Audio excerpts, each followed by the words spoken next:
각자의 기도 제목을 놓고 기도하기 위해서 모이게 하여 주시니 또한 감사드립니다. 이 시간도 주시는 말씀으로 저희의 우준한 생각을 깨우쳐 주시고 저희들의 영안을 열어주셔서 아버지의 뜻을 밝히 발견할 수 있도록 도와주시며 또 그 아버지의 말씀의 뜻을 받들어서 일할 수 있는 선한 일에 열심하는 친백성들 다 될 수 있도록 인도하여 주시옵소서. 먼저 아버지의 나라와 그 의를 구하고자 나왔습니다. 아버지께서 역사하여 주셔서 이 외에 모든 필요한 것도 더하여 주심으로 영육 간의 복의 복을 받아 누리는 우리 모든 평강의 성도들 되게 하여 주시옵소서.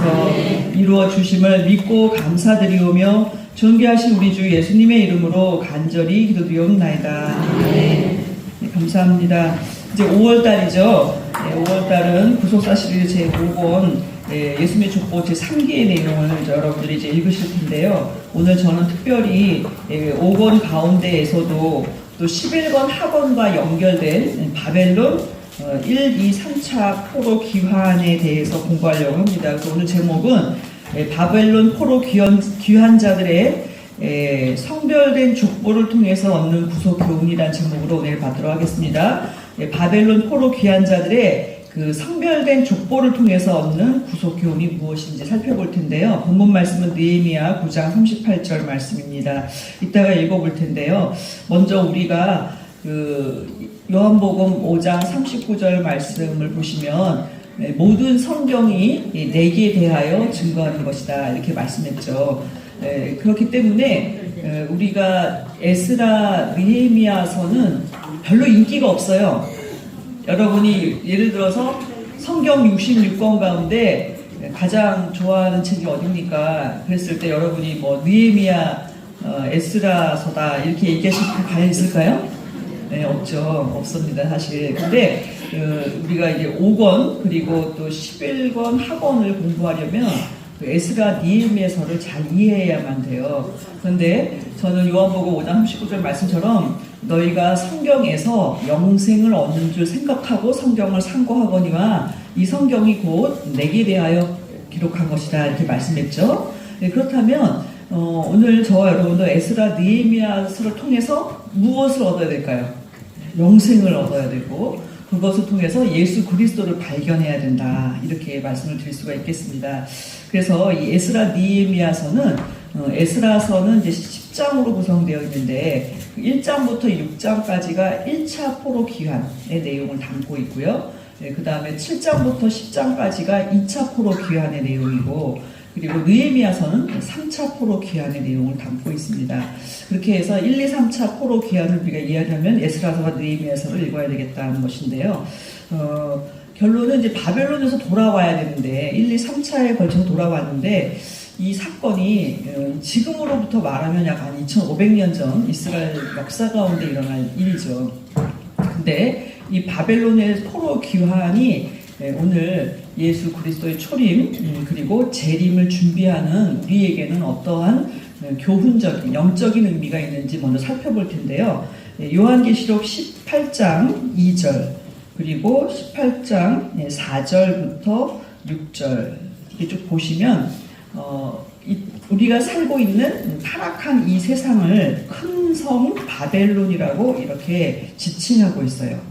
그래서 계시록 18장 2절에 보면 힘센 음성으로 외쳐 가로되 무너졌도다 무너졌도다 큰 성 바벨론이여 이렇게 말씀하고 있죠. 그러니까 마지막 재림하심으로 그 심판하실 때 이 지구가 세 개로 쪼개지는데 그 쪼개지는 그 큰 성을 바벨론이라고 이렇게 말씀하고 있어요. 그래서 귀신의 처소와 각종 더러운 영에 모이는 곳과 각종 더럽고 가증한 새에 모이는 곳이 되었다. 그러니까 하나님께서 하나님의 형상으로 아담을 창조하시고 주신 이 지구촌 전체가 타락함으로 인해서 귀신의 처소가 되고 더러운 영이 모이는 곳이 됐죠. 그렇기 때문에 반드시 이 큰 성 바벨론은 무너진다, 심판의 대상이라는 것을 말씀해주고 있어요. 자, 그렇다면 이런 영적인 바벨론에 살고 있는 하나님의 백성들에게 하나님은 4절 말씀해 보니까 또 내가 들으니 하늘로서 큰 음성이 나서 가로되 내 백성아 거기서 나와 그 죄에 참여하지 말고 그의 받을 재앙들을 받지 말라 이렇게 말씀하고 계시죠. 내 백성아 거기서 나오라라는 뜻은 내 백성이 어디에 살고 있다는 뜻이에요. 그렇죠. 바벨론에 살고 있다는 거예요. 그런데 거기서 어떻게 해라? 나오라. 그러니까 바벨론에서 귀환하라. 어디로? 새 예루살렘 성으로. 그래서 하나님의 백성들로 하여금 호출하시는 장면이죠. 그래서 나온다라는 뜻은 뭐 물리적인 이사를 의미하는 거라기보다는 첫 번째로는 그 죄에 참여하지 말고 그랬죠. 그러니까 바벨론과 분리되어서 살아야 된다는 것. 그리고 그 마침내 그 바벨론이 심판받을 때 그 재앙을 받지 말아야 될 것을 말씀하고 있습니다. 이 바벨론의 심판은 왜 이루어질 수밖에 없냐면 계시록 18장 5절에 보면 그 죄는 하늘에 사무쳤으며 하나님은 그의 불의한 일을 기억하신지라. 그러니까 하나님의 마음에 아주 사무쳤다는 거예요. 바벨론의 죄악이. 그리고 하나님은 그 모든 불의한 일을 일일이 다 기억하고 계신다는 거죠. 그래서 6절에 보시면 그가 준 그대로 그에게 주고 심판은 어떻게 이루어지냐면 행한 대로 갚아주신다는 거예요. 그리고 행위에 갑절을 갚아주고 그 섞은 잔에도 갑절이나 섞어 그에게 주라라는 것은 이 큰 성 바벨론이 하나님께 대하여 또 하나님의 백성을 타락시키고 범죄한 그 모든 내용은 그가 모든 행한 대로 다 갚아주고 두 배로 갚아줄 것이다 라는 거죠. 그렇기 때문에 이 심판은 정해져 있다 반드시. 그래서 계시록 18장 10절에도 화이또다 큰 성 견고한 성 바벨론이여 일시간에 내 심판이 이르렀다 하리로다. 그러니까 반드시 바벨론의 심판이 기다리고 있다는 것을 말씀해 주고 있죠. 그렇기 때문에 오늘 우리 성도들은 바벨론에서 나와야 되는데 한 번에 나온 것이 아니라 약 100년에 걸쳐서 1차, 2차, 3차로 기원했다고 이스라엘 역사는 우리에게 밝혀주고 있습니다.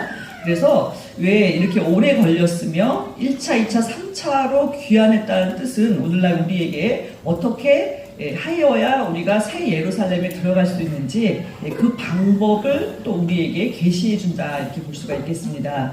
그래서 1차 귀환은 주전 537년 스룹바벨과 여호수아를 지도자로 해서 귀환하였는데 그 귀환의 목적은 바벨론에서 하나님의 언약의 땅인 가나안 땅으로 옮기는 것만이 아니라 성전 건축에 있었다고 말씀하고 있죠. 그래서 에스라 1장 2절 말씀을 보시면 고레스가 선포하기를 여호와께서 나를 시켜서 이스라엘의 전을 건축하라 이렇게 명하셨다 이렇게 말씀하고 있죠. 하나님이 고레스 왕의 마음을 움직여서 이스라엘 백성들을 가나안 땅으로 돌아오게 하되 무엇을 하기 위해서? 성전 건축을 하기 위해서. 그래서 이것은 영적으로 어떤 의미가 있냐면요. 여호수아 제사장이었죠. 여호수아의 신약 이름은 누군가요? 예수님이에요. 그래서 여호수아는 여호와께서 구원하신다라는 뜻이죠. 하나님의 구원이 임하여서 성전을 회복하는 역사가 바로 1차 기한의 역사라고 한다면 이 역사는 예수 그리스도의 초림과 매우 닮아 있다는 것을 알 수가 있습니다. 예수님께서 이 땅에 오신 목적도 이 성전을 헐라 내가 사흘 만에 일으키겠다 했을 때 예수님이 부활하심으로 온전한 성전으로 회복되셨고 그로 말미암아 우리도 성령을 받아서 하나님의 백성이 된 것을 말씀해주고 있죠. 그래서 원로 목사님은 1차 기한의 목적은 선민을 구속사의 주역으로 회복시키는 역사였다 이렇게 말씀하고 있어요. 그러니까 선민 이스라엘이 완전히 멸망하고 바벨론 포로에서 노예 생활을 하고 있었다는 뜻은 하나님의 선민으로서의 역할을 감당할 수 없었던 사람들이죠. 그런데 이 바벨론 포로 귀환과 또 성전 건축을 통하여서 하나님의 백성으로 다시 회복시키는 역사. 오늘날 저와 여러분이 예수 그리스도를 영접하고 하나님을 나의 아버지로 모심으로 말미암아 이미 영적으로 볼 때 1차 귀환하신 분들인 줄 믿습니다. 그런데 2차 귀환은 그로부터 약 79년 뒤에 이루어졌어요. 79년이나 뒤에 주전 458년 에스라 학사 겸 제사장의 지도하에 2차 계한이 이루어졌는데요. 에스라라는 이름의 뜻은 주께서 도우심이라는 뜻이에요. 그래서 그 내용을 보면 1775명이 같이 귀환하였지만 그 에스라서의 내용을 볼 때 에스라의 주된 목적은 무엇이었냐면 신앙 회복의 역사였어요. 에스라의 개혁을 통한 신앙 회복. 이것은 무엇을 말씀해 주고 있냐면은 자 하나님의 언약의 땅인 가나안에 돌아왔습니다. 그리고 성전도 수르바벨 성전도 완공을 했어요. 그러니까 외형적으로 볼 때는 다 이루어진 거죠. 그런데 그 영적인 내면을 들여다보면 이스라엘 백성들은 심각한 타락을 겪고 있었다는 것을 성경은 말씀해주고 있어요. 그래서 그 에스라가 돌아왔을 때 그 깨어있는 그 지도자들이 에스라에게 나오죠. 그리고 보고를 해요. 뭘 보고하냐면 지금 돌아온 이스라엘 백성들 가운데 제사장, 레위인 그리고 백성의 두목들이 이방인들을 데려다가 아내를 삼고 자식을 결혼시켜서 하나님의 계명을 어기는 영적인 혼합 상태, 영적인 타락상을 낱낱이 고하죠. 그러니까 에스라가 그 이야기를 듣고 통곡하며 하나님께 회개의 기도를 올리는 것이 에스라서가 기록되어 있는 것을 볼 수가 있죠. 그러니까 이와 같은 내면적인 신앙 회복의 문제. 그러니까 오늘 그 여호수아에서 성전에서 지금 얼마 만에 저희가 다시 모였죠. 근데 여기는 제 머릿속에는 두 가지가 기억이 돼 있어요. 이 여호수아 성전은요, 작년을 돌아보면 첫 번째는 자리가 막 모자랄 정도로 꽉 차서 정말 교회를 위해서 간절히 기도하셨죠. 그리고 또 저는 어떤 기억이 있냐면 불법 당회를 하고 있다고 예루살렘에서 광고했잖아요. 제가 그때 마이크 잡고 있었거든요. 저는 저 밖에 보인단 말이죠. 근데 갑자기 사람들이 막 몰려와가지고 문을 두드리면서 문을 열어라. 그래서 왜 여냐 했더니 불법 당회를 여기서 하고 있다는 거예요. 우리가 언제 당회원이었던가. 그렇게 광고해가지고 막으라고 가서. 그래서 아마 여기서 문 잡다가 다치신 분도 있고 이런 분들이 있었죠. 그러니까 집회도 마음 놓고 할 수 없을 정도로 저희가 고통스러운 시간을 사실은 보냈어요. 근데 그 원인이 뭐냐 이렇게 볼 때 교회가 부흥하는 것처럼 겉으로 보여요. 그렇죠? 그리고 뭐 헌금이 얼마다, 성도들이 얼마 모였다, 많이 뭐 부속사 세미나를 어떻게 하고 있다. 그렇지만 그 내면으로는 골마 썩어 터져가고 있었다는 거예요. 그러니 하나님께서 그것을 그냥 자시할 수 없죠. 그러니까 이 내면의 개혁 운동이 있어야 된다는 것을 말씀해주고 있어요. 그러니까 저와 여러분도 모르게 교회 돈 많대, 헌금 안 해도 돼, 11조 안 해도 돼, 교회가 나보다 더 부자인데 맞습니까? 틀립니까? 틀려요. 네, 틀려요. 그거하고는 상관이 없는 거예요. 그러니까 이 볼 때 그 교회에다 하지 말고 특정인에게 11조를 해라, 이렇게. 그러면서 우리가 그런 내용들을 뭐 크게 작게 직접적 간접적으로 다 봤잖아요. 그것은 무엇을 보여주냐면 겉으로 볼 때는 교회가 크게 부흥한 것처럼 보였지만 내면적으로 볼 때는, 영적으로는 하나님 앞에 큰 죄를 지으며 우상을 숭배하며 또 하나님의 계명을 지키지 않으며 타락의 길로 치닫고 있었다는 것을 보여주고 있죠. 그렇기 때문에 하나님은 성전이 보세요. 그 포로 기환 때 얼마나 통곡하며 이렇게 울었습니까? 하나님의 전치대가 놓인 것을 보고 노인들이 울면서 하나님께 감사했죠. 성전이 지어졌단 말이죠. 그러면은 이스라엘 백성들이 말씀대로 잘 살아서 성전을 더 부흥시키고 해야 될 텐데, 이 지도자의 죄로 인하여서 백성들까지도 울면 탄식하는 그 모습을 보시고 에스라를 기한을 시키신 거예요. 근데 왜 하필이면 에스라였느냐 이렇게 볼 때 에스라에 대한 성경의 기록은 학사 겸 제사장이라고 했죠. 이 사람은 제사장이었어요. 근데 학사인데 하나님의 말씀, 모세의 율법에 능통하고 완벽한 선지자였다. 완전한 사람이었다. 이것은 뭘 말씀해주고 있냐면은 아까 말씀드린 것처럼 바벨론 1차 포로 기한 때는요 537년이죠. 몇 년 만에 기한한 거죠? 70년 만에 기한한 거예요. 그러니까 포로로 잡혀가신 분들이 돌아온 분도 있겠죠. 그래서 예루살렘 전 지대를 놓을 때 그 성을 기억했던 분들이 통곡하면서 감격했다라고 기록한 거예요. 그러니까 무슨 말씀이냐면은 포로 1세대들이 1차 기한을 했다는 거죠. 그런데 그로부터 몇 년이 지났다고요? 79년이 지났어요. 그러면 2차 귀환의 지도자인 에스라를 비롯한 2차 귀환의 사람들이 와서 예루살렘을 개혁시키는 거예요. 그러나 이들은 뭐예요? 포로 잡혀간 2세 내지 3세들이라는 거예요. 그렇죠? 이게 무슨 말씀이냐면은 가나안 땅을 본 적이 없어요. 그리고 예루살렘 성전을 본 적도 없고 제사를 드린 적도 없는데 왜 그 에스라가 개혁의 지도자가 될 수가 있느냐? 무엇 때문에? 말씀 때문이라는 거예요. 그럼 여러분 생각해 보세요. 에스라는 분명히 바벨론 포로로 잡혀간 아론의 16대 손이에요. 그렇기 때문에 제사장이지만 실제로 그분은 제사를 드려본 적이 없어요. 왜? 성전이 없기 때문이에요.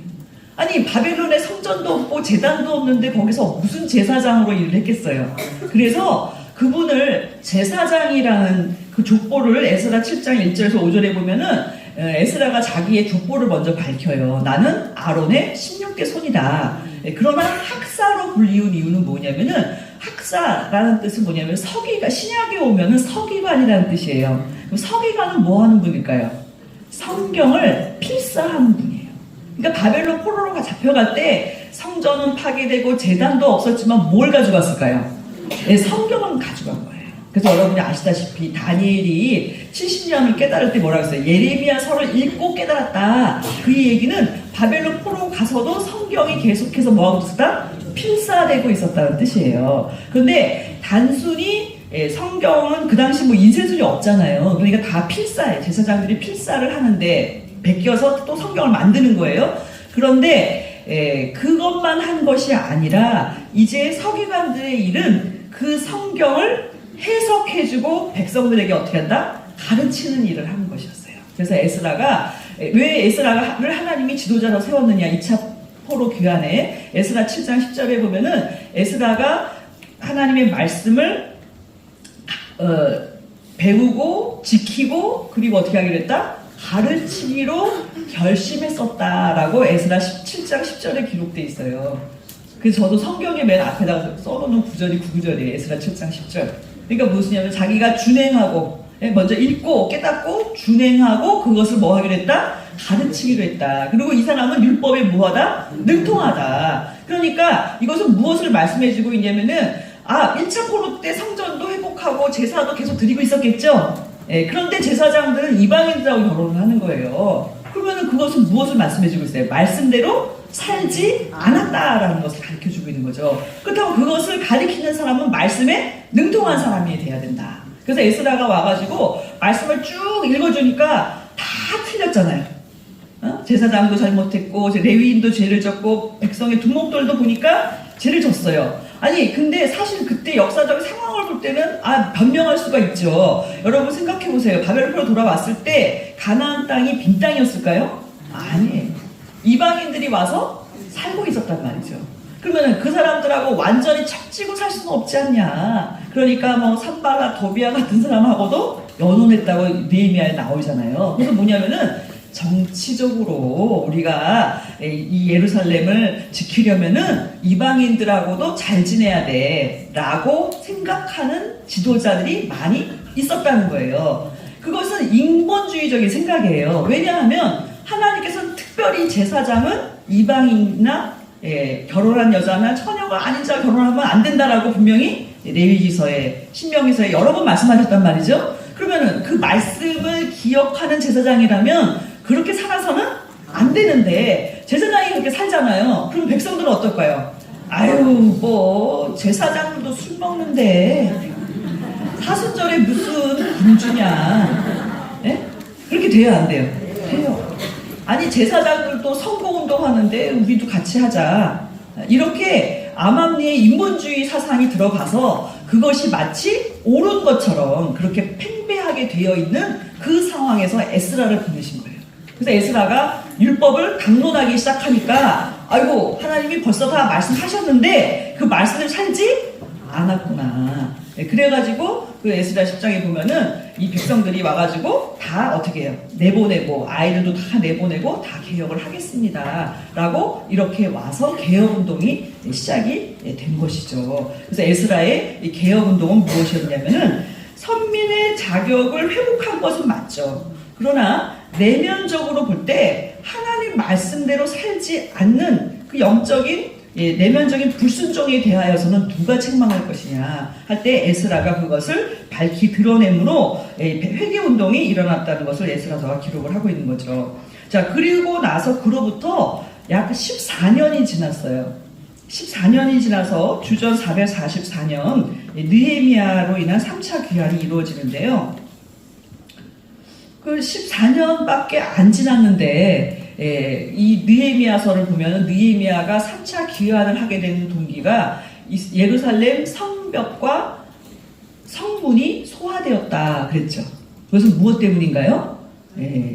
적들의 침입으로 말미암아 성벽이 무너진 그리고 성문이 소화되어서 예루살렘 성전을 지킬 수 없게 되는 위기 속에 처해 있다라는 소식을 듣고 느헤미야가 4개월 동안 금식하면서 아닥사스다 왕으로부터 예루살렘의 총독으로 임명을 받아가지고 돌아오게 되는 장면이죠.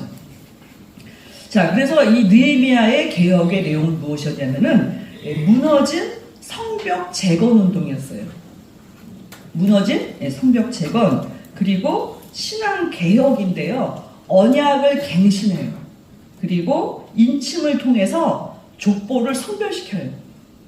그래서 오늘날 이 성벽 재건과 인침, 언약 갱신, 그 다음에 인침의 역사, 족보 성별 운동은 예수 그리스도께서 재림하시기 직전에 일어날 그러한 영적 개혁 운동을 우리한테 보여준다 이렇게 볼 수가 있어요.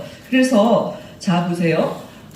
이스라엘을 하나님이 선택하신 이유는 그 아브라함을 선택하신 것은 그 신앙을 자손들에게 전수시키고 더 나아가서 천하 만민이 그 아브라함으로 인하여서 복을 받는다 그랬잖아요. 그러니까 하나님이 이스라엘을 선택한 목적은 이스라엘 한 나라를 위한 목적이 아니라 그 이스라엘을 통해서 전 인류 구원의 역사를 이루시고자 하는 목적을 갖고 있잖아요.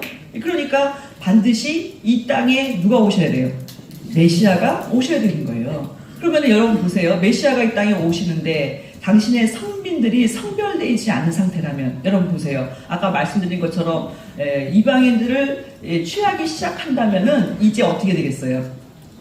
족보가 끊어지게 되고 더 나아가서는 하나님의 말씀이 흐려지는 때가 반드시 온다는 거예요. 메시아가 오실 수가 없어요. 그래서 언론사님은 이 에스라 느헤미야에 기록된 이 성별된 족보가 무엇을 우리한테 가르쳐 주느냐 할 때 구속사의 여명기에 메시아가 오는 길을 준비하였다 이렇게 표현하셨어요. 무슨 말씀이냐면요. 자, 아담에게 타락한 다음에 여자의 후손이 오실 것이다 예언하셨죠? 그러면은 이 아담의 족보를 통해서 오실 거 아니에요. 그래서 우리는 아담부터 아브라함, 노아, 그리고 노아부터 아브라함까지의 그 창세기 족보를 통해서 이 아브라함 한 사람을 통해서 결국 메시아가 오신다는 걸 배웠잖아요. 그리고 그 족보가 역대기 족보에 쭉 나와 있죠. 자, 그런데 이 족보가 마태복음과 누가복음에 예수님의 족보가 있잖아요. 그 족보를 어떻게 해야 돼요? 연결시켜야 되는데 끊어지면 돼야 안 돼? 네, 끊어지면 안 돼. 그 족보가 어떻게 돼? 연결돼야 돼요. 그래서 이 에스라의 족보, 그 다음에 느헤미야의 족보는 신구약 성경에 허리띠다 이렇게 말씀하셨어요. 허리띠. 네, 허리를 딱 띄어야지 일을 할 수가 있잖아요. 그런 것처럼 이 족보 성별 운동이 없었으면은 이 땅에 예수님이 오시는 길을 준비할 수가 없었다라는 거예요. 그러면 이 얘기는 마지막 재림 때도 마찬가지죠. 네, 그래서 반드시 족보 성별 운동이 있어야 돼요. 그러니까 오늘날 저는 개인적으로 우리 교회가 당하는 일이 왜 이런 일을 우리가 당해야만 하나. 그래서 이제 신방 가보시면 이게 인본주의적인 눈으로 볼 때는 이래요. 왜 교회가 싸우냐? 그리스도의 사랑도 없냐? 용서하고 화해하고 화합해서 다시 붙어라. 이렇게 얘기하시는 외부 목사님들이 많아요. 예.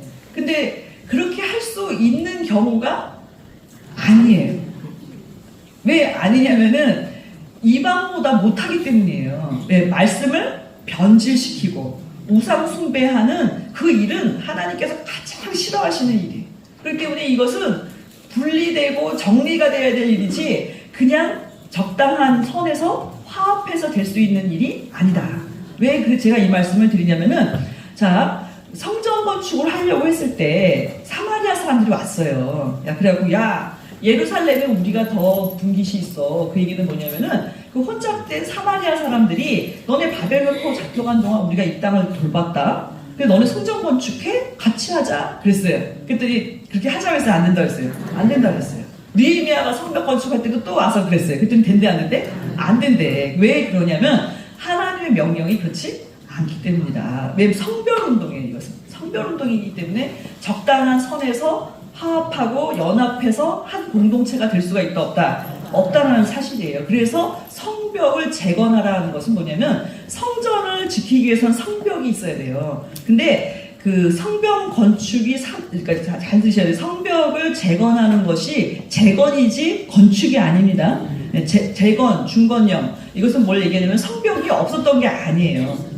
성전을 지었을 때 성벽이 완벽하지는 않지만 있었죠. 그러나 그것이 무너졌어요. 대적이 들어올 수가 있게 되었기 때문에 그것을 다시 회복할 때는 그 전보다 더 튼튼하게. 그래서 12문 42구역으로 완전 성벽을 재건하는 그 일을 하는데 문제는 뭐냐. 느헤미야가 이 일을 하고자 하는데 족보에 기록되어 있던 벽포로에서 돌아온 사람들이라 할지라도 그 성벽 재건 운동에 다 동참하지는 않았어요. 그래가지고 느헤미야가 2장에다가 기록해놔요. 성벽 재건에 3장에 누가 했습니다 라고 다 기록을 해놔요. 예를 들어서 여러분들이 지금 교회를 지키시잖아요. 피곤하세요? 안 피곤하세요? 너무 피곤하시죠. 사실 그냥 솔직하게 얘기를 들으면은 그렇죠. 반품가 없으니까 좀 나아졌나요? 그렇죠? 그래도 피곤해요. 왜냐하면 평상시에 교회를 예배만 나오면 되는데 이제 방비까지 해야 돼요. 그럼 여러분 생각할 때 방비에 나오신 분하고 안 나오신 분하고 차이가 있을 것 같으세요? 없을 것 같으세요? 없다면 거짓말이에요. 왜냐하면 여러분들 나오신 분들은 시간과 물질과 그 다음에 정성을 쏟으면서 나왔단 말이죠. 또 밤에 나오신 분들은 가족이 인정 안 해주면 못 나와요. 그렇잖아요? 그럼 어떤 차이가 있느냐? 이제 막 비상을 당하는 거죠. 막 가끔 한 번씩 당하신 분들이 있을 거예요. 그죠? 갑자기 난리가 나갖고 사이렌도 한번 울리고 2번인가 울렸어요. 하여튼. 이제 그러다 보면 이제 다 튀어나가는 거예요. 그럴 때, 이래서 방비를 하는구나 라고 생각해. 근데 어떤 분이 나왔어. 아무 일도 없어. 이거 왜 지키는 거야? 이렇게 생각해요. 그러면 그날은 왜 지키는 게 아니라 아무 일도 없은 거에 감사하시면 되는 거예요. 네. 그리고 안 나온 분들은 어떻게 생각할까요? 왜 이렇게 오버하냐? 그렇잖아요. 왜 이렇게 오버하냐?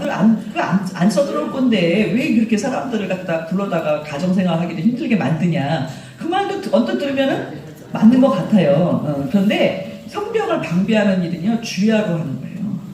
그래서 느헤미야의 방비는 뭐였느냐? 하나님께 기도하고 주야로 지켰다. 왜냐하면 언제 들어올지 모른다는 것을 가르쳐주고 있잖아요. 그러니까 느헤미야의 이 방비 계획 자체를 볼 때 저는 깜짝 놀랐어요. 솔직히 뭐 저라고 에스라 느헤미야에게 애정이 있었겠어요. 근데 요즘은 너무 애정하고 있어요. 이 얘기가 그 얘기였어. 막 실감이 나는 거예요. 막 방비 막 나오니까 막 개혁 막 나오니까 다 읽어보니까 잘 들으셔야 돼요. 우리가 느헤미야가 가르친 대로 한 게 아니에요. 무슨 말씀인지 아시죠? 제가 예를 들면 우리가 막 교육자들이 막 깨워갖고 느헤미야처럼 방비해야 됩니다 라고 막 여러분한테 가르친 게 아니라니까요. 그러니까 우리는 지키기 위해서 최선을 다했을 뿐이에요. 근데 보니까 똑같아. 그러니까 이거는 우리 머리에서 나온 게 아니라 이거는 은혜로 역사해 주셨구나 라는 것을 알 수 있어요. 그래서 여러분들이 에스라서 특히 느헤미야를 읽어보시면 현장감을 느끼실 거예요. 막 동영상 지원이 돼요. 어느 장면이 막 떠오르고 막 이래요. 그러니까 이게 무슨 말씀이냐면은 우리 교회에서는 전무후무한 일이에요. 그렇죠? 그러니까 성경이 잘 드셔야 돼요. 오늘날 살아있는 너희에게 지금 말한 거야. 성경에서 너희들이 영생을 얻고 예수 그리스도를 깨달아야 돼.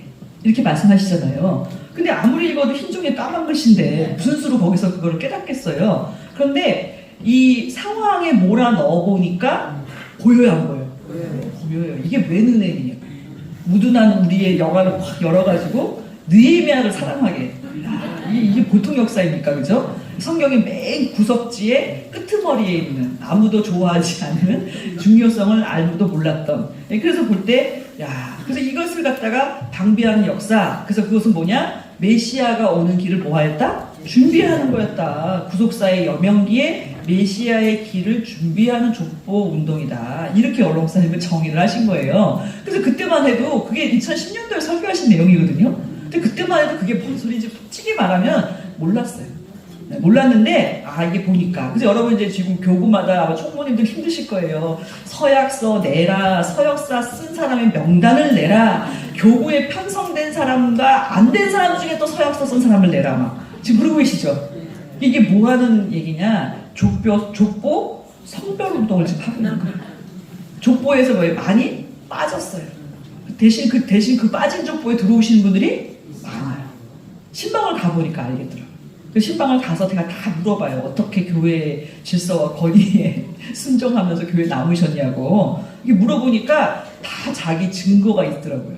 체험이 있고 이렇게 될 수밖에 없었다. 근데 그 가운데 재미있는 분들은 어떤 분들이냐면 열심히 나오지 않다가 늦바람이 나신 분들이 있어요.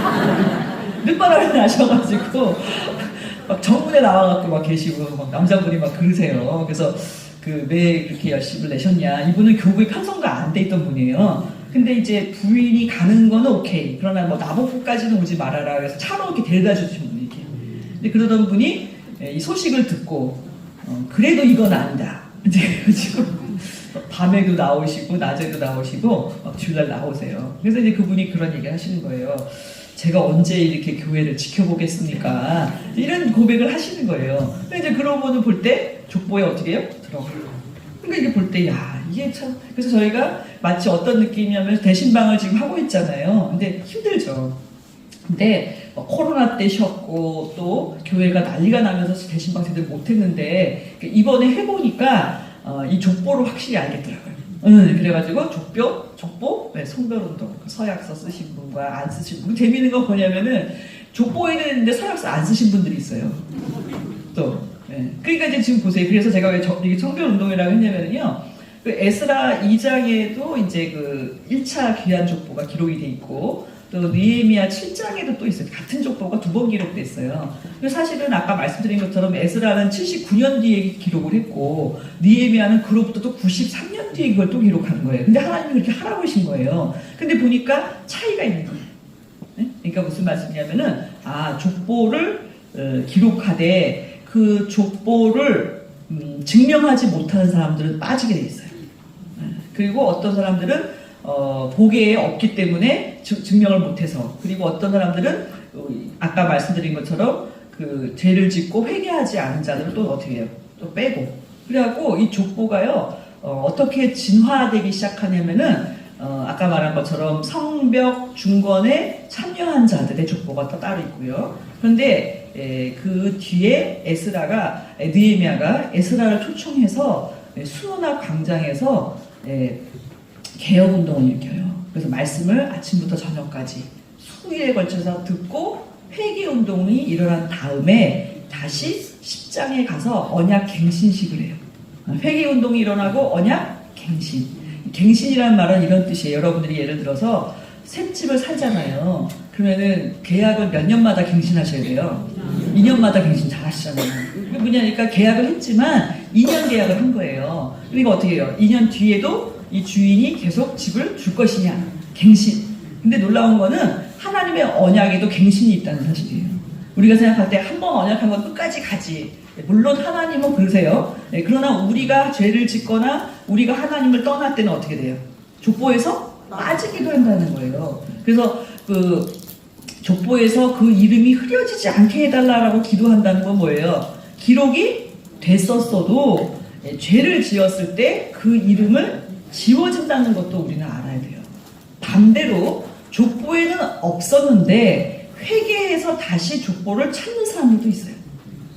그러니까 무슨 말씀? 그래서 족보는요. 그래서 저희가 이런 얘기를 해요. 지금 교회에서도 가끔 이제 그 공동회의를 하잖아요. 그 공동회의를 하려면 공동회 회원 명부가 먼저 나와서 그 대조를 먼저 하잖아요. 근데 이게 6개월마다 우리가 갱신하는 이유는 뭐냐면은 이 명부는요 생명체와 같아요. 그래가지고 돌아가시는 분은 또 빠지셔야 되고, 교회 안 나오신 6개월 이상 안 나오면 또 어떻게 해요? 또 빼야 돼요. 그리고 19세가 돼서 세례를 받았네? 예. 그럼 그때는 어떻게 해요? 놓아야 돼요. 이해되시죠? 그죠? 그러니까 족보가 계속 들락달락 하고 있는 거예요. 생명체 같이. 예. 그런데 이스라엘 족보도 그랬다는 거죠. 예. 그래서 다시 인을 치고 갱신을 하는 이런 과정을 쭉 겹치면서 느헤미야는 그 족보를 완성함으로 메시아가 오는 길을 예비했다. 어떻게 예비했냐면요. 느헤미야 12장에 보시면은 제사장들의 족보가 쭉 기록되어 있어요. 그런데 놀라운 것은 무엇이냐면은 이 족보가 예수님 오실 때까지 끊어지지 않는 족보가 돼요. 그래서 여러분 아시는 대로 세례 요한의 아버지 이름이 누구죠? 사가랴예요. 근데 누가복음 1장 5절에 보시면 아비야 반열이라고 돼 있어요. 그럼 아비야 반열은 무슨 얘기냐? 역대상 24장 10절에 보면요. 다윗이 성전 건축을 준비하면서 먼저 제사장 24반열, 그 다음에 레위인 24반열, 찬양대 24반열을 먼저 조직을 해요. 그래서 제사장 24반열이 돌아가고 있었어요. 이렇게. 그래서 그 가운데 8번째 반열이 아비야 반열이에요. 역대상 24장 10절에 있죠. 그런데 생각을 해보세요. 바벨론 포로로 잡혀갔어요. 그쵸? 그리고 70년 동안 있었어요. 그러면 그 동안에 제사를 드렸을까요? 못 드렸을까요? 못 드렸죠. 그럼 제사장 반열은 어떻게 됐을까요?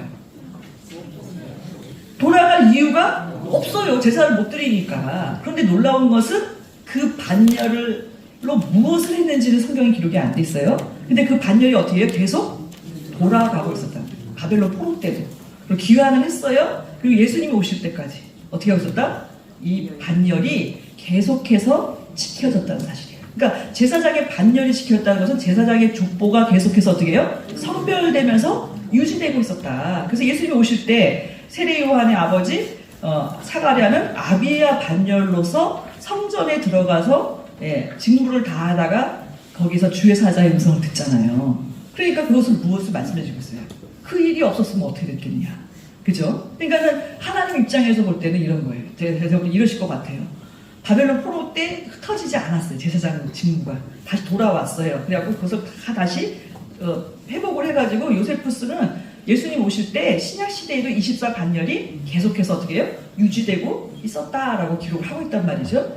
자, 그래서 제사장 반열은 유지가 돼서 거기서 세례 요한이 태어났어요.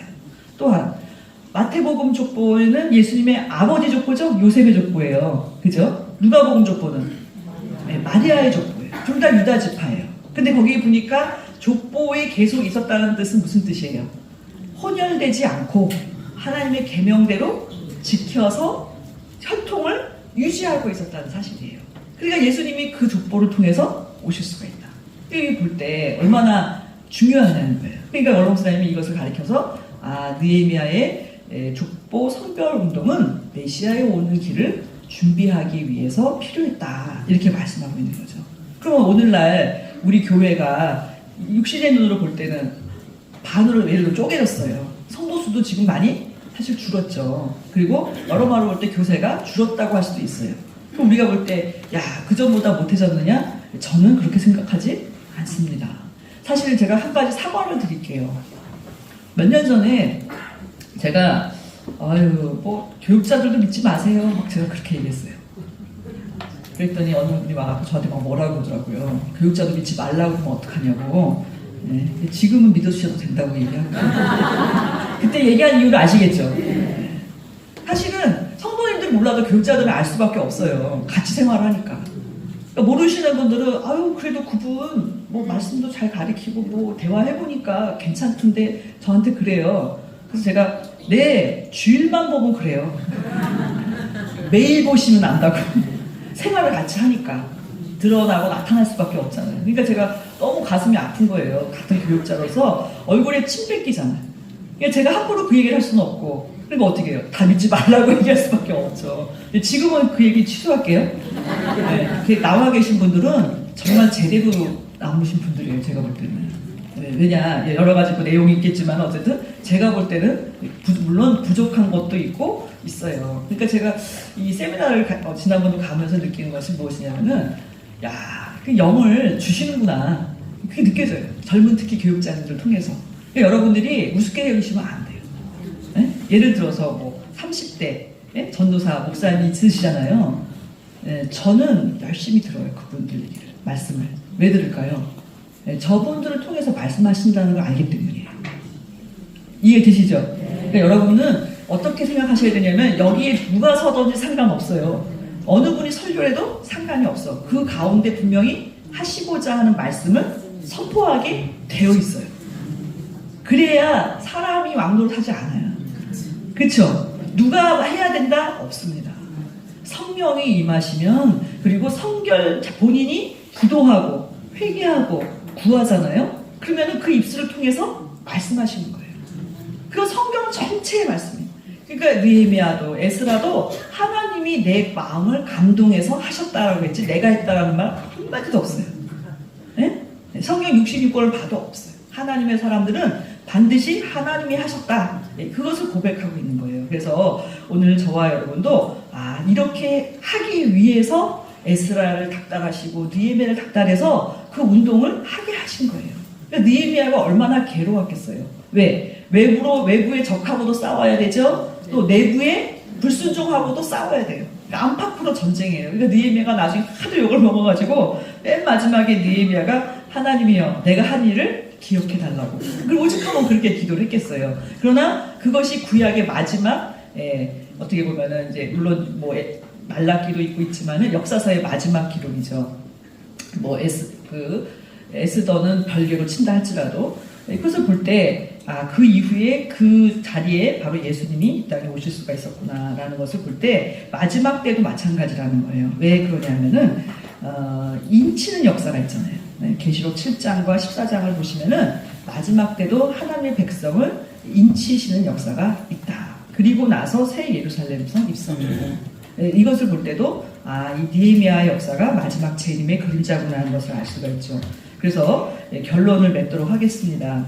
그렇기 때문에 우리가 이 바벨론 1, 2, 3차 포로 귀환의 역사는 외적으로 볼 때는 성전 재건과 성벽 재건의 역사예요. 그렇죠? 그러나 내적으로 볼 때는 신앙 개혁 운동이에요. 그리고 하나님의 말씀으로 돌아가는 운동이에요. 그래서 마지막 때에도 우리가 천국으로 귀환하려면 계속적인 개혁과 무엇이 있어야 된다? 회개가 있어야만 한다는 것을 말씀해 주고 있어요. 그래서 요한계시록 22장 14절에 보시면 뭐라고 기록되어 있나요? 두루마기를 빠는 자는 빠는 자만이 성에 들어간다고 말씀하고 있죠. 그 두루마기를 빠는 자들은 복이 있으니 라고 말씀하고 있어요. 여기서 빤다라는 단어가 헬라어로 플리노라는 단어인데요. 이것은 씻는다라는 뜻이에요. 그러니까 두루마기를 어떻게 돼요? 씻어야 돼요. 근데 얼마만큼 자주 씻어야 될까요? 거기 보시면은 그 동사의 형태가 현재 분사형이에요. 그러니까 그게 뭐냐면은 계속적으로라는 뜻이에요. 그래서 우리가 새 예루살렘 성에 들어가기까지는 계속해서 회개해야 한다는 것을 말씀해 주고 있어요. 어떤 분들은 이런 얘기를 해요. 예수님이 십자가에서 단번에 우리의 원죄, 유전죄, 자범죄 다 사하셨는데 또 회개하라고 그러냐고, 또 사순절, 또 고난주간 이렇게 생각하실 수 있어요. 그런데 이것은 잘못된 생각이에요. 왜냐하면 우리의 모든 죄가 용서받은 건 사실이에요. 그런데 옷은 어떻게 돼요? 두루마기는 빨아야 돼요. 그런데 얘 왜 그러냐 하면은 이런 이치와 똑같아요. 여러분이 아무리 옷이 깨끗해도 이틀, 3일 지나면 먼지가 묻죠? 그런 거와 마찬가지로 우리가 어디에 살고 있어요? 바벨론에 살고 있어요. 그죠? 그렇기 때문에 듣는 거, 보는 거 다 죄악이에요. 그러다 보면 알게 모르게 그것에 대해서 어떻게 돼요? 오염이 돼 있다니까요. 아닌 것 같으세요? 여러분들은 좀 덜 오염됐어요. 왜냐하면은 예배를 매일 드리러 오시잖아요. 그렇죠? 월요일 구역장, 화요일 드보라, 수요 예배, 목요 예배, 금요일 구역 모임, 토요일 기관 모임. 그러니까 매일 빨잖아요, 그죠? 그러니까 상대적으로 깨끗하신 거예요. 그런데 그냥 두면 그냥 더러워진다는 것을 아셔야 돼요. 그러니까 예를 들어서 음식 하시잖아요. 잔치할 때 제일 먼저 해야 되는 일이 뭔지 아세요? 잔치를 준비할 때? 네? 그릇 닦고, 그쵸. 근데 제가 볼 때는 칼을 갈아놔야 돼요. 아닌가요? 네. 다 아시면서. 근데 칼이 그렇대요. 그러니까 예를 들어 새 칼을 사놨잖아요. 이 칼이 한 1년 지났어요. 새 칼이 좋은 이유는 뭐예요? 날이 쫙 서 있기 때문이죠. 근데 안 썼어. 1년 지났어. 근데 이제 잔치 1년 만에 이제 누가 결혼을 했어요. 그래갖고 잔치를 하고 칼을 딱 들었는데 아니 쓰지도 않았는데 이놈의 날이 무뎌져 있단 말이에요. 왜 그럴까요? 네, 안 써서 그래요. 샀는데요. 쇠도 사가요. 그래서 그냥 두면은 그냥 녹이 보이는 녹은 안 썼다 할지라도 날이 어떻게 돼요? 무뎌져 있는 거예요. 그래서 진짜 좋은 칼은 어떤 칼이냐? 날마다 칼을 가는 칼. 그래서 가는 방법은 두 가지가 있어요. 뭐냐면 숫돌에 가는 게 제일 좋죠. 숫돌에. 숫돌은 뭘까요? 영적으로 볼 때? 말씀. 그러니까 더하루를 말씀을 날마다 듣고 그거 몇 장 몇 절 나 알아. 그게 아니라 그 말씀 딱 듣고 내가 이 말씀대로 비춰보는 거예요. 내가 살았나 못 살았나. 이거 못 살았구나. 그럼 다시 어떻게 해요? 회개하고 그 말씀의 날에 서는 거죠. 근데 또 한 가지 방법이 있어요. 그 숫돌이 없을 때는 어떻게 갈까요? 맞아요. 그것도 맞아요. 보니까 제가 인터넷에서 봤는데 그 사기 그릇 뒷면 있잖아요. 거칠거칠한데 거기에 갈아도 되더라고요. 근데 그것도 없다 그러면 어떻게 하냐면 칼길이로 가요. 응, 칼길이 가면 또 서로 날이 서요. 이게 무슨 말씀이냐면은 그게 바로 이제 교회 생활의 묘미예요. 예. 네. 교회가 힘들고 어려우니까 별로 은혜가 안 될 수 있거든요. 그러니까 내 정신 건강을 위해서는 예배드리고 그냥 집에 가야지. 마르다 가니까 줄 서 있고 또 자리 전쟁에 또 뭐 말은 또 너무너무 시끄럽고 그냥 은혜가 안 돼. 그러니까 무슨 말이야? 내 신앙에 뭔가 마이너스인 것 같아. 네? 그러니까 어떻게 해요? 예배드리고 샥 우아하게. 네. 시험 들 일도 없고 아무 일도 안 일어나요. 그러나 문제는 뭐냐? 아무 일도 안 일어난다는 게 문제예요. 그러니까 무슨 말씀이냐면은 와서 좀 찌그랑 쨍그랑 땡깡 하면서 싸우기도 하고 그 다음에 뭐예요? 또 싫은 소리 듣고 괜찮아요? 신앙생활 하다 보면 요즘에 성도이 좀 무섭다니까요. 막 다 대놓고 막 얘기해. 이제 입술이 터졌어요. 그래가지고 옛날 같았으면은 뭐 이렇게 그렇다고 해도 이제 기도해주고 막 이러는데 요즘엔 막 말해요. 근데 그거를 참 어떻게 저도 생각을 많이 해요. 성도님들 이제 그만 말하고 좀 기도해주세요. 이렇게 얘기를 해야 될 것인지 아닌지에 대해서 저도 고민을 많이 하는데 별로 제가 그런 얘기 잘 안 하는 이유 중에 하나는 뭐냐면 일단은 죄를 짓기까지 말씀하시면 안 돼요.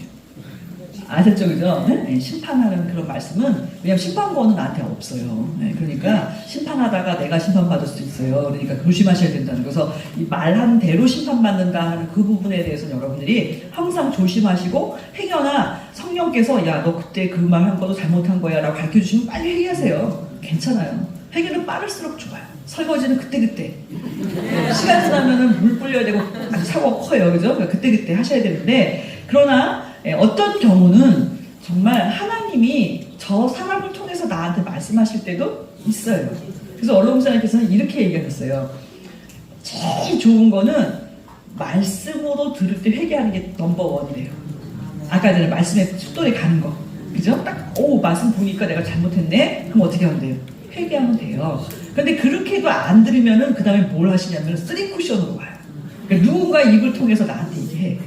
그러면 너나 잘하세요. 이제 이럴 수 있어요. 네, 그러나 그런 경우도 있어요. 전혀 억울한데 아무도 잘못하고 하는 경우도 있어요. 그러나 어떤 경우는 이거 나한테 하나님 아버지가 나한테 얘기하시는구나 라고 들리는 경우도 있단 말이죠. 그럼 어떻게 해요? 그것도 잡아서 회개하면 돼요. 그게 두 번째 잘하는 거래요.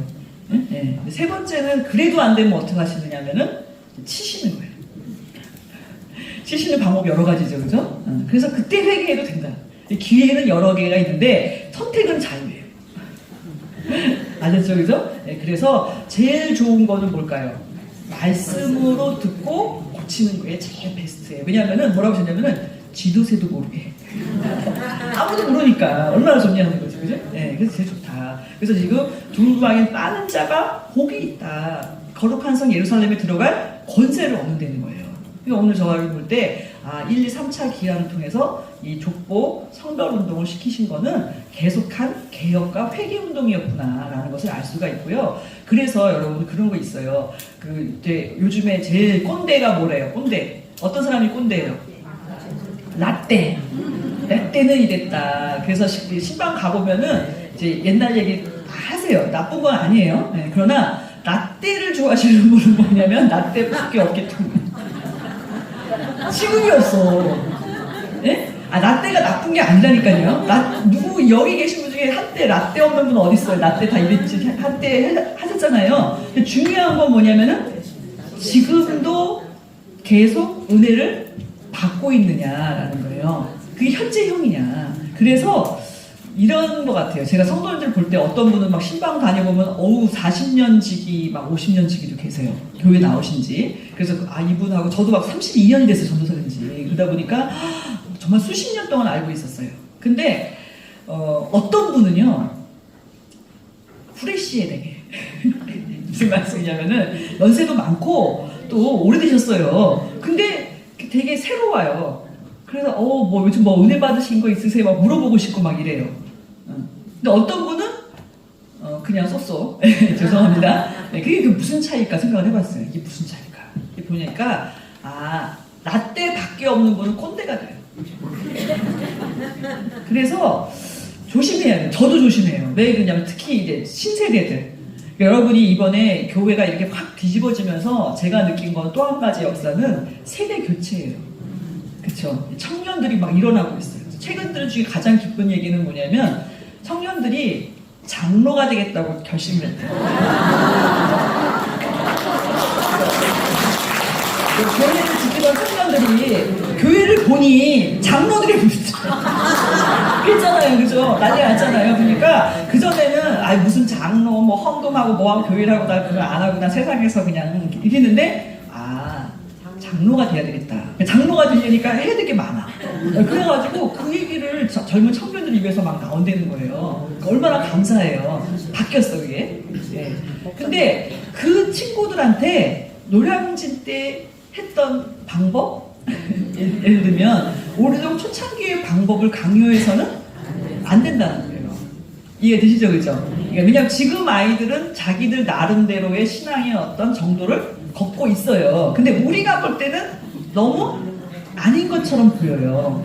네, 그런데 있는 게 어디예요 지금? 그리고 저는 이 환란통에 겪은 아이들과 겪지 않는 세대는 하늘 땅 차이가 될 거라고 믿어요. 무슨 말씀이냐면은 한 10년 걸려서 깨달을 거를 얘네들은 몇 개월 안에 다 깨달아 버렸어요. 장로가 되겠다고 하는 거 보세요. 그러니까 막 아주 단기 코스를 갖다가 그냥 가파르게 지금 하고 있잖아요. 그러니까 그만큼 바쁘신 거예요. 그래서 제가 했잖아요. 3차 기한의 목적은 무엇이었냐면은 아까 1차 기한 때는 성전 회복을 통해서 선민으로서의 위치 회복이었죠. 그리고 2차는 내적인 영적인 회복이었죠. 3차는 뭐냐?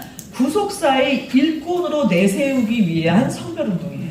무슨 말씀이냐? 이제 구속사 운동을 나가야 되죠. 그래서 성민의 성결 회복을 통해서 구속사를 이끌어 나갈 구속사의 주역을 세우기 위한 3차 귀환과 개혁이었다는 사실이죠. 오늘 저는 이 말씀이 구속사 시리즈 5권과 11권 학원에 다 나와요.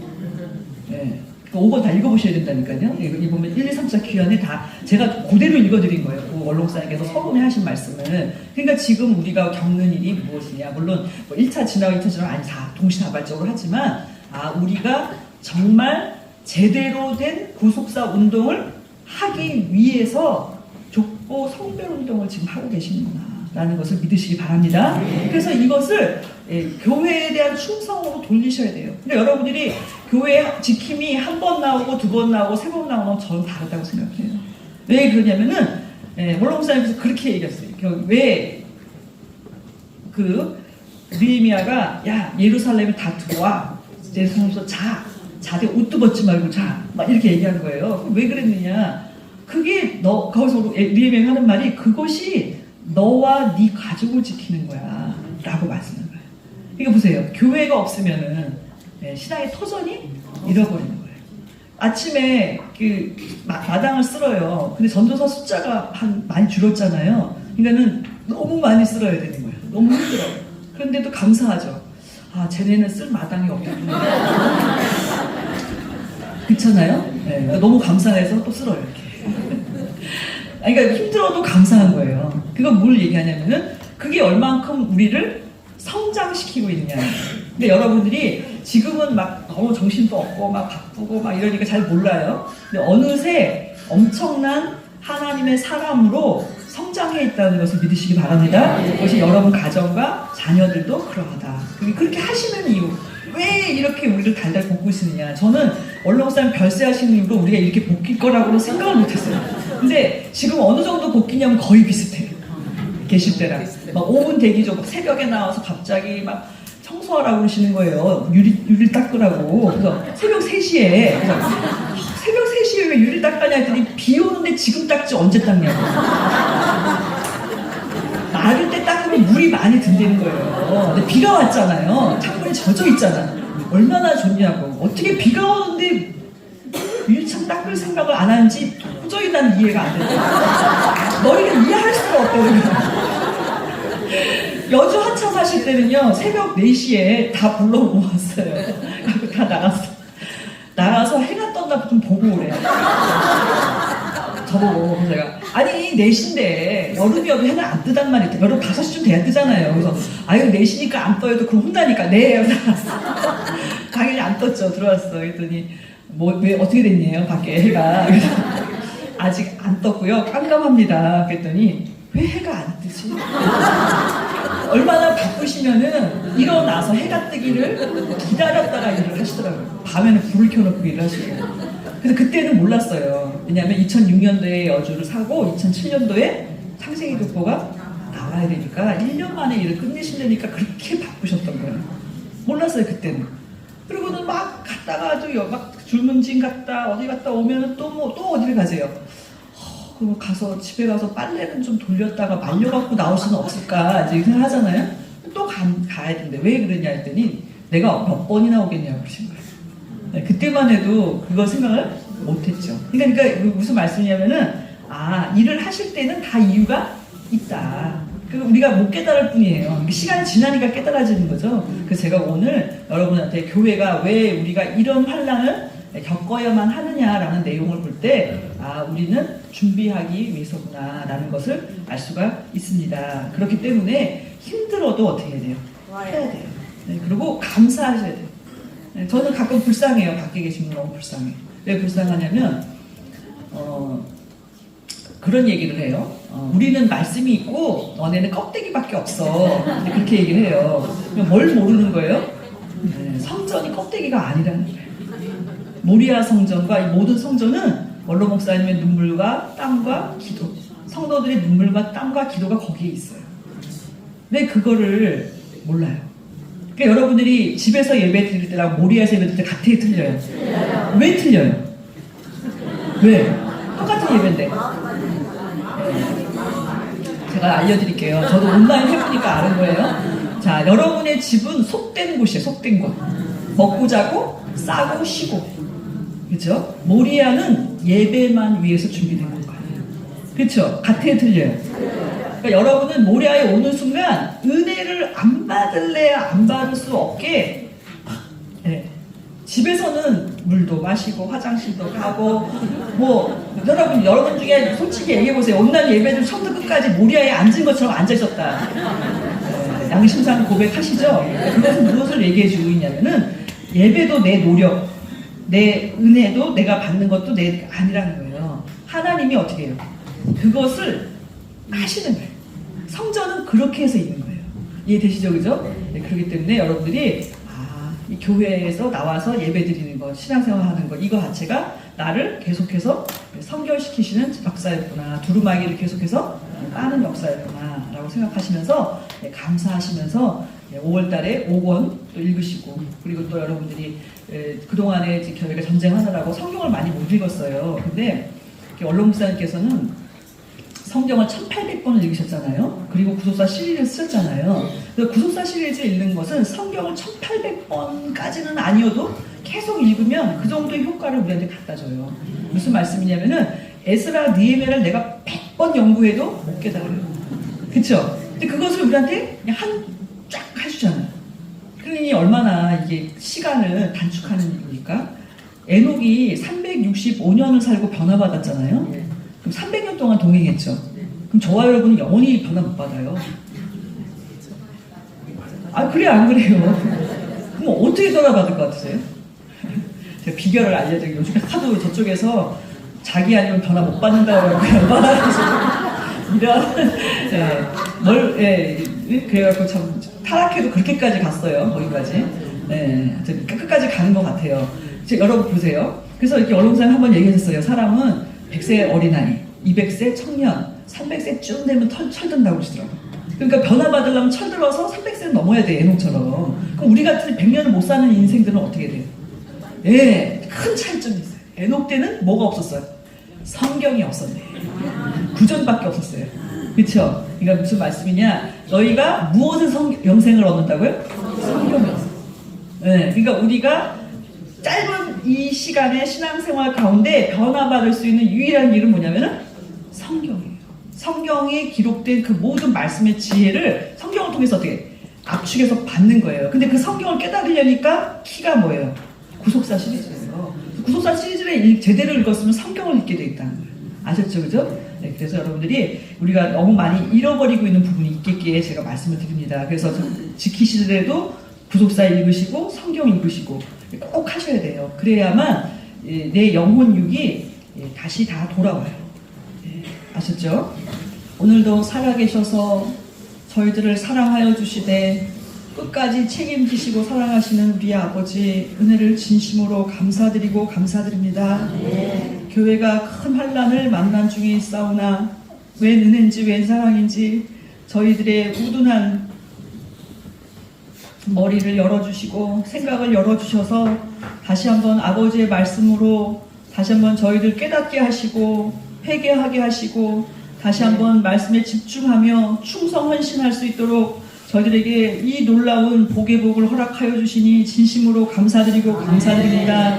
우리 평강의 지혜로운 성도들 교회의 권위와 질서에 또한 순종할 수 있는 은혜를 허락하여 주시니 감사드립니다.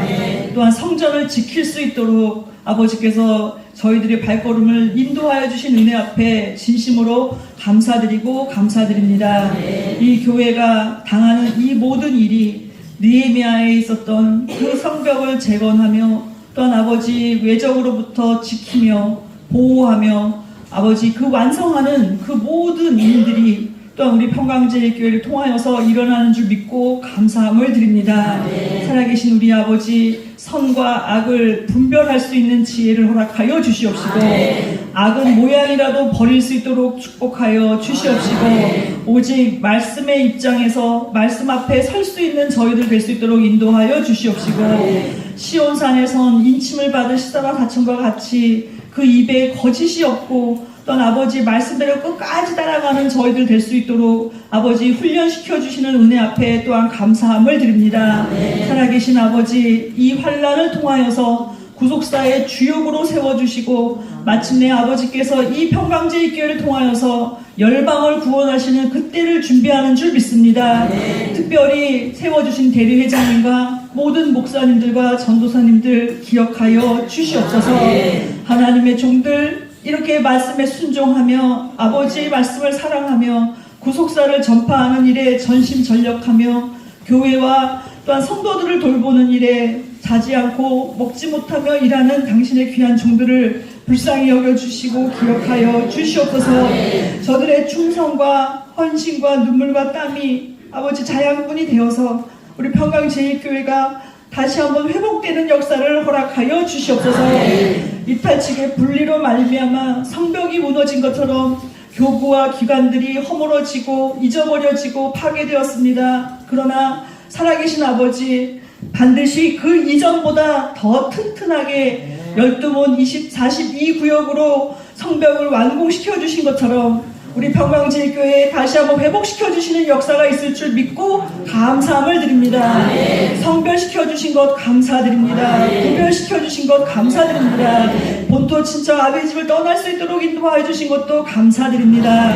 살아계신 아버지, 이 역사에 한 사람도 뒤로 처지거나 자로나 오로나 치우치거나 물러가는 사람 없도록 인도하여 주시옵소서. 예배가 회복될 수 있도록 인도하여 주시옵소서. 교구가 회복될 수 있도록 도와주시옵소서.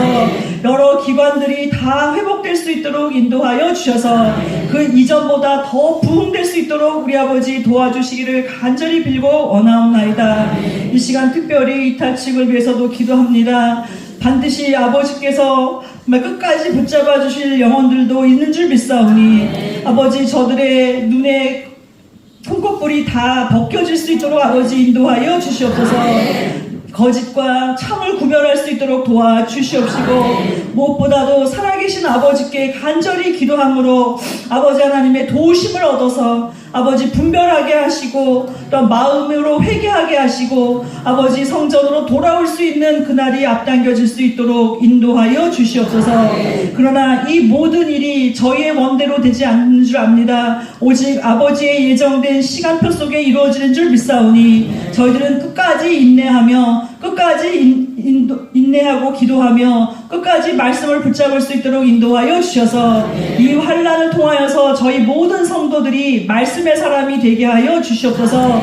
구속사의 관점에서 성경을 읽는 초점이 완전히 맞춰질 수 있도록 인도하여 주시옵소서. 성경에서 영생을 얻게 하여 주시옵시고 성경을 통하여서 아버지를 만나는 역사를 허락하여 주셔서 오직 아버지의 뜻을 분별하게 하시고 또 그 뜻을 따라서 저희들 변화될 수 있도록 인도하여 주셔서 이제는 세상과 말씀 사이를 오고 가는 저희들이 아니라 아버지의 말씀대로 살기를 작정하고 서원할 수 있도록 인도하여 주셔서 저희들의 남은 생에 더 이상 죄악이 물들지 않도록 도와주시고 오직 뜻을 향한 충성과 헌신만이 있을 수 있도록 인도하여 주셔서 아버지께서 저희들을 쓰시고자 하실 때 반드시 구속사의 완성을 위해서 쓰임받는 우리 모든 성도님들과 가정과 자녀들과 또 교회가 될 수 있도록 성별시켜 주시기를 간절히 빌고 원하옵나이다. 이 시간 마음에 품고 기도한 많은 영혼들이 있습니다. 아버지 찾아가 주시고 신방하여 주셔서 위로하여 주시고 고쳐주시고 치료하여 주심으로 회복되는 역사 허락하여 주시옵소서. 돌아가는 발걸음도 함께하여 주실 줄 믿고 감사드리오며 존귀하신 예수님의 이름으로 간절히 기도드리옵나이다. 아멘.